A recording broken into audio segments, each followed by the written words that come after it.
po, nag-drive kayo ng isang koloro. Pag nag-drive kayo ng isang koloro, automatic reckless driver po ang kaso ng inyong lisensya. Ano? Kapag kayo nag-drive ng unregistered motor vehicle, reckless driving. Kaya sabi nga, kontra ka unregistered.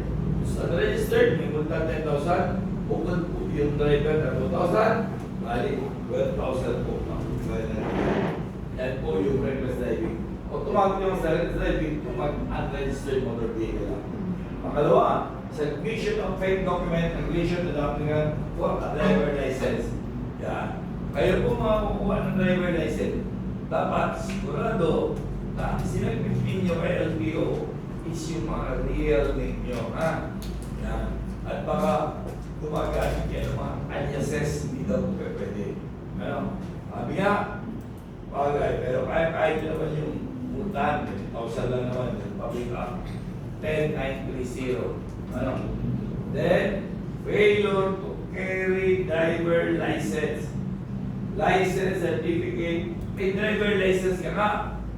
May student permit ka nga. Ang problema, nasa bahay. O, naiwan ko. Ang driver license ko, student permit ko. Anong dala mo? Xerox copy. Automatic. 1,000 pa rin ang penalty mo. Hindi pa pwedeng walang kang driver license kapag ikaw ay nagdadrive na isang motor vehicle. Or other violation of traffic laws and regulation. Parking. A. In an intersection.